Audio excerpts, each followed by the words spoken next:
بسم اللہ الرحمن الرحیم۔ السلام علیکم۔ سوال: بہاولپور میں دو توائم لڑکیاں متحد الجسم ہیں، یعنی جس وقت وہ پیدا ہوئیں تو ان کے کندھے، پہلو، کولہے کی ہڈی تک آپس میں جڑے ہوئے تھے اور کسی طرح ان کو جدا نہیں کیا جا سکتا تھا۔ اپنی پیدائش سے اب جوان ہونے تک وہ ایک ساتھ چلتی پھرتی رہیں۔ ان کو بھوک ایک ہی وقت لگتی ہے، پیشاب پاخانہ کی حاجت ایک ہی وقت ہوتی ہے، حتیٰ کہ اگر ان میں سے کسی کو کوئی عارضہ لاحق ہو تو دوسری بھی اسی مرض میں مبتلا ہو جاتی ہے۔ سوال یہ ہے کہ ان کا نکاح ایک مرد سے ہو سکتا ہے یا نہیں؟ نیز اگر دونوں بیک وقت ایک مرد کے نکاح میں آ سکتی ہیں تو اس کے لیے شرعی دلیل کیا ہے؟ مقامی علماء نہ ایک مرد سے نکاح کی اجازت دیتے ہیں اور نہ دو سے۔ ایک مرد سے ان دونوں کا نکاح قرآن کی اس آیت کی روح سے درست نہیں جس میں بتایا گیا ہے کہ دو حقیقی بہنیں بیک وقت ایک مرد کے نکاح میں نہیں آ سکتیں۔ اس کو حکم بنیاد بنا کر اگر دو مردوں کے نکاح میں ان دو متحد الجسم عورتوں کو دے دیا گیا تو مندرجہ ذیل دشواریاں ایسی ہیں جن کو دیکھ کر علماء نے سکوت اختیار کر لیا۔ مثلاً: ایک، اس بات کی کیا ضمانت ہے کہ ایک مرد اپنی منکوحہ نامزد بیوی تک ہی اپنے صنفی تعلقات کو محدود کر سکے گا اور دوسری متحد الجسم عورت سے جو اس کے نکاح میں نہیں ہے تعرض نہ کرے گا؟ دو، یہ دوسری عورت جو اپنی بہن سے متحد الجسم ہونے کے ساتھ متحد المزاج بھی ہے، زوجی تعلق کے وقت متاثر نہ ہوگی۔ تین، دونوں مردوں سے ایسا نکاح جس میں عورتیں صنفی تعلقات کے وقت متاثر ہوتی ہوں، ان کی حیا مجروح ہوتی ہو، ان میں رقیبانہ جذبات پیدا ہوتے ہوں، کیا نکاح کی اس روح کے منافی نہیں جس میں بتایا گیا ہے اس نے تمہارے لیے تمہاری ہی جنس سے بیویاں بنائیں تاکہ تم ان کے پاس سکون حاصل کرو؟ جس نے تمہیں ایک جان سے پیدا کیا اور اسی کی جنس سے اس کا جوڑا بنایا تاکہ اس کے پاس سکون حاصل کرے۔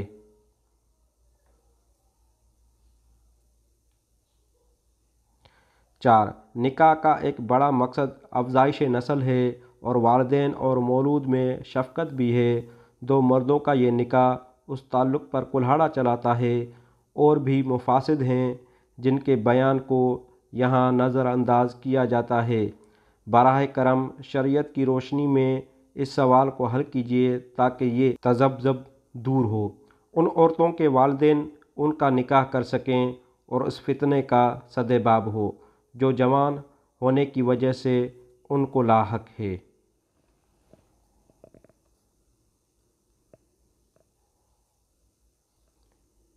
جواب: ان دونوں لڑکیوں کے معاملے میں چار صورتیں ممکن ہیں۔ ایک یہ کہ دونوں کا نکاح دو الگ شخصیتوں سے ہو۔ دو، دوسری کہ ان میں سے کسی ایک کا نکاح ایک شخص سے کیا جائے اور دوسری محروم رکھی جائے۔ تین، تیسری یہ کہ دونوں کا نکاح ایک ہی شخص سے کر دیا جائے۔ چار، چوتھی یہ کہ دونوں ہمیشہ نکاح سے محروم رہیں۔ ان میں سے پہلی دو صورتیں تو ایسی صریح ناجائز، غیر معقول اور ناقابل عمل ہیں کہ ان کے خلاف کسی استدلال کی حاجت نہیں۔ اب رہ جاتی ہیں آخری دو صورتیں۔ یہ دونوں قابل عمل ہیں، مگر ایک صورت کے متعلق مقامی علماء کہتے ہیں کہ یہ چونکہ جمع بین العقدین کی صورت ہے جسے قرآن مجید میں حرام قرار دیا گیا ہے، اس لیے لا محالہ آخری صورت پر ہی عمل کرنا ہوگا۔ بظاہر علماء کی یہ بات صحیح معلوم ہوتی ہے کیونکہ دونوں لڑکیاں توائم بہنیں ہیں اور قرآن کا یہ حکم صاف اور صریح ہے کہ دو بہنوں کو بیک وقت نکاح میں جمع کرنا حرام ہے۔ لیکن اس پر دو سوالات پیدا ہوتے ہیں۔ کیا یہ ظلم نہیں ہے کہ ان لڑکیوں کو دائمی تجرد پر مجبور کیا جائے اور یہ ہمیشہ کے لیے نکاح سے محروم رہیں؟ اور کیا قرآن کا یہ حکم واقعی اس مخصوص اور نادر صورتحال کے لیے ہے جس میں یہ دونوں لڑکیوں پیدائشی طور پر مبتلا ہیں۔ میرا خیال یہ ہے کہ اللہ تعالیٰ کا یہ فرمان اس مخصوص حالت کے لیے نہیں ہے بلکہ اس عام حالت کے لیے ہے جس میں دو بہنوں کے الگ الگ مستقل وجود جمع ہوتے ہیں اور وہ ایک شخص کے جمع کرنے سے ہی بیک وقت ایک نکاح میں جمع ہو سکتی ہیں، ورنہ نہیں۔ اللہ تعالیٰ کا قاعدہ یہ ہے کہ وہ عام حالات کے لیے حکم بیان کرتا ہے اور مخصوص شاذ اور نادر الوقوع یا عسیر الوقوع حالات کو چھوڑ دیتا ہے۔ اس طرح کے حالات سے اگر سابقہ پیش آ جائے تو تفقہ کا تقاضا یہ ہے کہ عام حکم کو ان پر جوں کا توں چسپاں کرنے کے بجائے صورت حکم کو چھوڑ کر مقصد کو مناسب طریقے سے پورا کیا جائے۔ اس کی نظیر یہ ہے کہ شارع نے روزے کے لیے بھی الفاظ صریح یہ حکم دیا ہے کہ طلوع فجر کے ساتھ اس کو شروع کیا جائے اور رات کا آغاز ہوتے ہی افطار کر لیا جائے، نیز راتوں کو کھاؤ پیو یہاں تک کہ تم کو سیاہی شب کی دھاری سے سپیدہ صبح کی دھاری نمایاں نظر آ جائے، تب یہ سب کام چھوڑ کر رات تک اپنا روزہ پورا کرو۔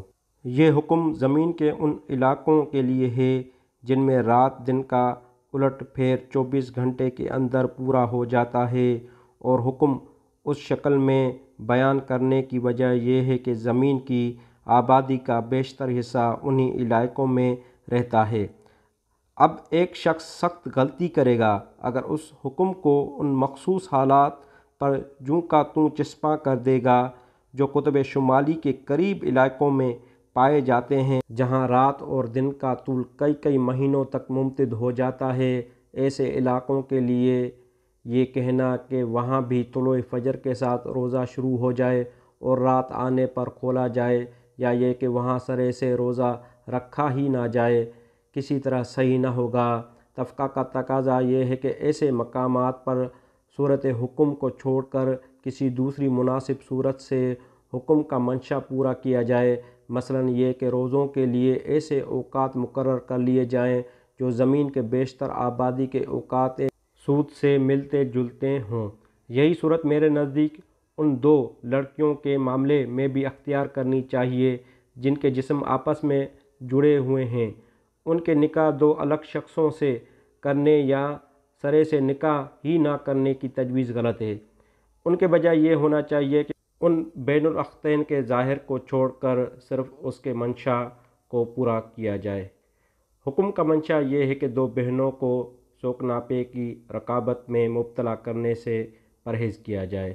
یہاں چونکہ ایسی صورت درپیش ہے کہ دونوں کا نکاح یا تو ایک شخص سے ہو سکتا ہے یا پھر کسی سے نہیں ہو سکتا، اس لیے یہ فیصلہ انہی دونوں بہنوں پر چھوڑ دیا جائے کہ آیا وہ بیک وقت ایک شخص کے نکاح میں جانے پر راضی ہیں یا دائمی تجرد کو ترجیح دیتی ہیں۔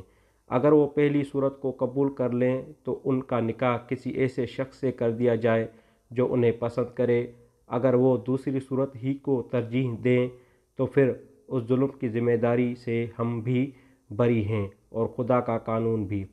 اعتراض کیا جا سکتا ہے کہ بالفرض یہ دونوں ایک شخص کے نکاح میں دے دی جائیں اور بعد میں وہ ان میں سے کسی ایک کو طلاق دے دے تو کیا ہوگا؟ میں کہتا ہوں کہ اس صورت میں دونوں اس سے جدا ہو جائیں گی، ایک اس لیے کہ اسے طلاق دی گئی اور دوسری اس لیے کہ وہ اس سے تمتع نہیں کر سکتا جب تک کہ خلوت اجنبی کے جرم کا ارتکاب نہ کرے۔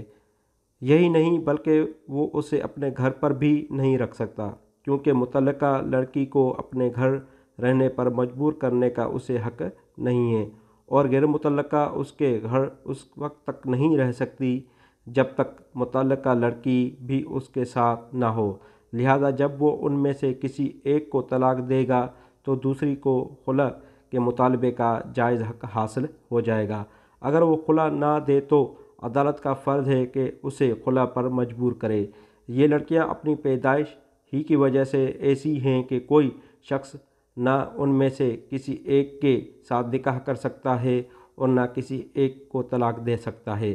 ان کا نکاح بھی ایک ساتھ ہوگا، طلاق بھی۔